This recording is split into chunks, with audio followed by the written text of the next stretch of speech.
Welcome back to lesson 2 of the Just Breathe workshop. Now we move on to understanding the nature of the physical environment that we all live in and what our inherent reality is. The truth is that the physical environment is volatile, impermanent, and uncertain. And interestingly enough, as humans spend our entire lives seeking peace, permanence, and certainty from our physical environment. So, really, what this ancient practice of yoga is trying to get us to understand that it's not that we're not going to experience peace, permanence, and certainty in our lives. However, the moment we experience peace, it's just a question of time before the life becomes uncertain and challenging. When we have permanence, it's just a question of time before we're faced with impermanence.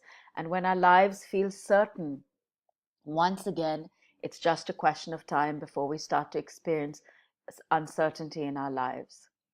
And as a result of this, us human beings tend to spend our entire lives in the future or in the past, and mostly in our minds. We're constantly thinking and thinking and thinking, and this prevents our ability to be fully present and to actually experience what is happening right here, right now. So, some of the most essential first steps in the yogic practice is to first understand the limitations of the mind and the physical environment that we live in, and then to awaken our intuitive self. So, what is the intuitive self? The intuitive self is that part of you that is essentially extremely wise, intelligent, and creative. We believe that we're intelligent, wise, and creative human beings, but the truth is that we actually have access to a vast reservoir, to an immense amount of creativity, intelligence, and wisdom, and we don't even realize this. Simply because we're living in a mind that's so restless and chaotic that it actually prevents us, becomes a barrier to the vast reservoir of information that we have within ourselves.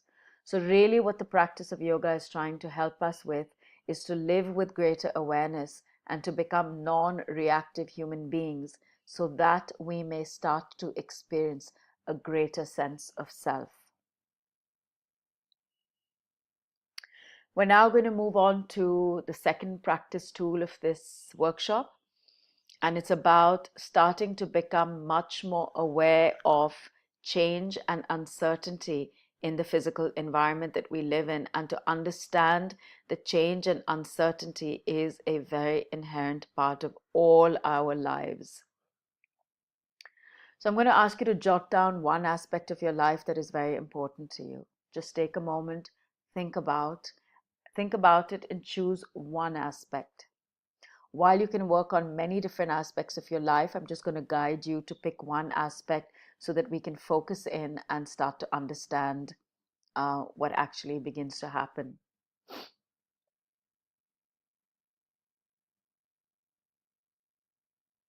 Now take a moment to notice and to understand, is there anything in this aspect of your life that remains the same?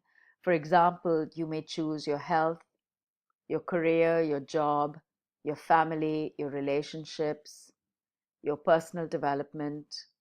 So just take a moment to notice, any aspect of your life. Could also be your friends. And is there anything in this aspect of your life that has remained consistent? Or have there been changes? And if there have been changes, just take a moment to notice how this started out, what changed, and what your current situation is. Take a few moments to notice how you feel about this aspect of your life. Are you happy with the way things are? Do you feel frustrated, angry, disappointed? Perhaps you've had certain expectations that haven't been met or fulfilled, and this has created some anxiety or frustration within you. So, how do you actually feel about this aspect of your life? Are there other people involved in this aspect that have either met or not met your expectations?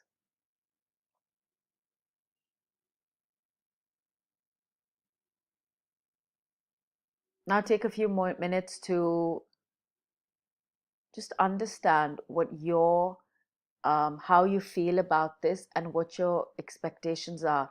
Do you keep hoping, waiting for a better outcome or for a better tomorrow?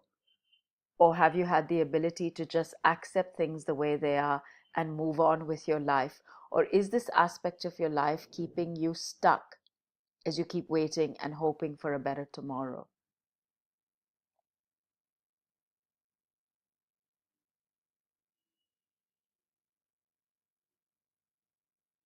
Now, once you've finished with your reflection upon this important aspect of your time, I'm going to take a moment to just have you look around and notice what actually happens in nature in a natural way. There's sunrise and there's sunset. There's high tide and low tide. One day you have good health, and on another day you don't feel so good. Perhaps you've had a lot of wealth in your life and then you've lost everything. There's life and there's birth and there's death. So really what nature teaches us, the things are constantly changing, that life is filled with movement, that it's impossible for one aspect to just remain the same. When we experience one side, it's just a question of time before we experience the other side.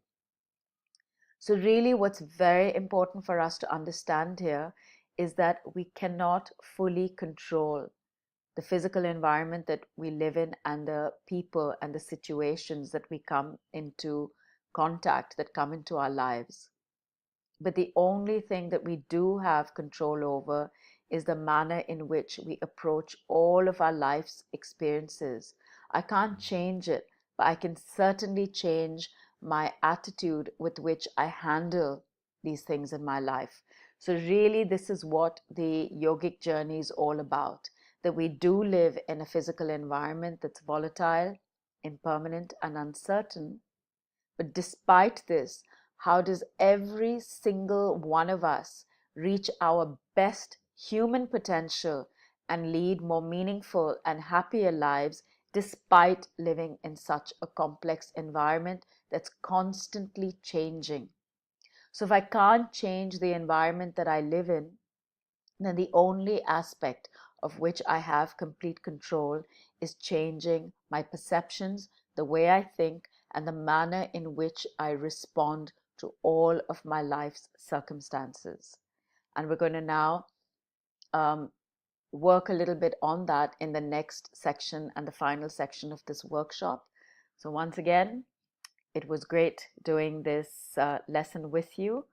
Perhaps you want to take some time off, but again, please do not keep too much of a gap between lesson 2 and lesson 3, because it's important that you stay with the rhythm of this workshop so that you understand the important aspects that will significantly enhance your life. And once you've completed the workshop, you can regularly practice and incorporate these very, very simple tools into your daily life that will significantly enhance your life experiences. Thank you and see you soon.